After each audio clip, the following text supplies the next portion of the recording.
Support WrestleTalk! Donate on Patreon.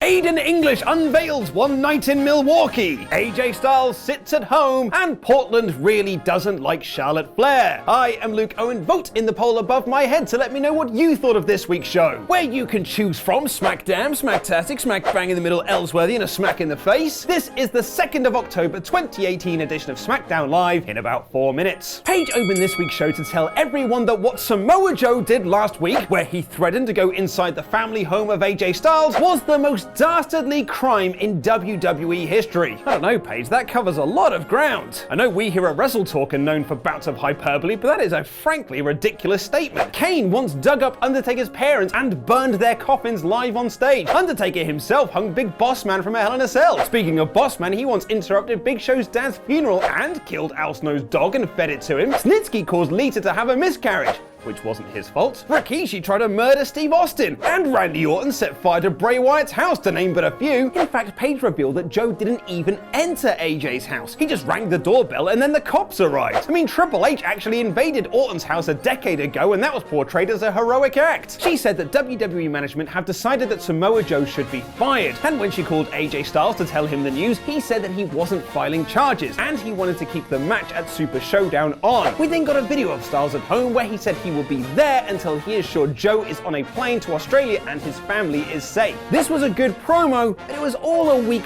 follow-up to that awesome angle last week. This is all we saw of AJ Styles and Samoa Joe on this go-home show for Super Showdown. No Joe promo, no Joe match, no video package, nothing. It wasn't bad, it was just disappointing. In an effort to promote Mixed Match Challenge, the Fabulous Truth defeated Andrade, Cien, Almas, and Zelina Vega in a fun match. That included a dance break.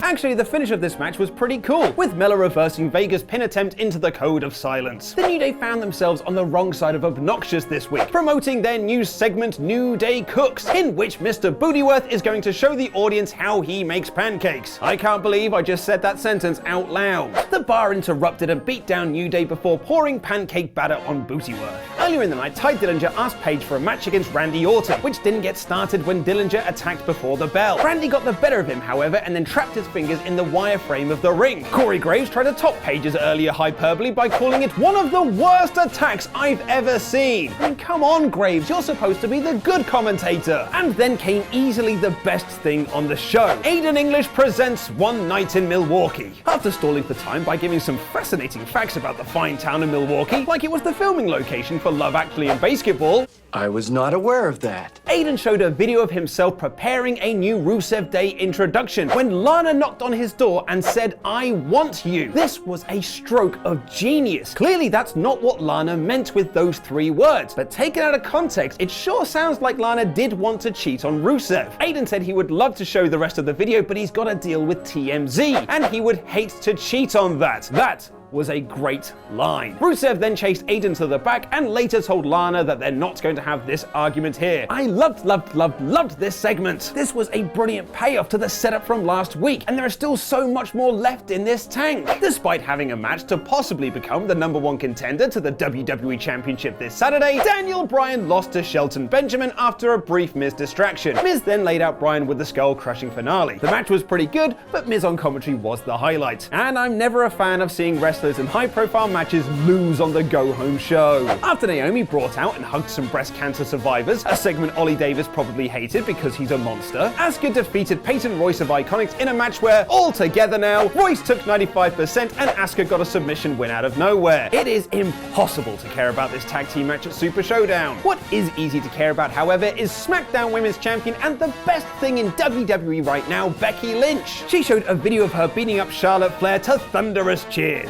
and then unveiled her new poster for Super Showdown, which, let's be honest, is better than the real one. At least everyone on Becky Lynch's poster is on the show. 35% of that poster isn't booked. Babyface Flair eventually came out and was roundly booed as she laid out heel Becky Lynch. WWE are so determined to make Flair the face in this feud, but all they've done is turn her into the female Roman Reigns. which is a real shame. Swap Nation member Mighty MC said on our Discord that SmackDown Live was in cruise control this week, and I think that's the perfect way to describe it. It wasn't a bad show, but it was a very lackluster go-home show, which is so disappointing as last week's SmackDown Live was so good. The payoff to Joe's supposed home invasion was incredibly weak. Bryan and Miz was fine, and Charlotte's beatdown of Becky Lynch was also fine. The best things on the show were the Rusev, Lana, Aiden love triangle and Orton's beatdown of Dillinger. Problem is, none of that is happening this Saturday at Super Showdown. It won't be a popular opinion, but for me, this week's SmackDown Live was a high smack bang in the middle.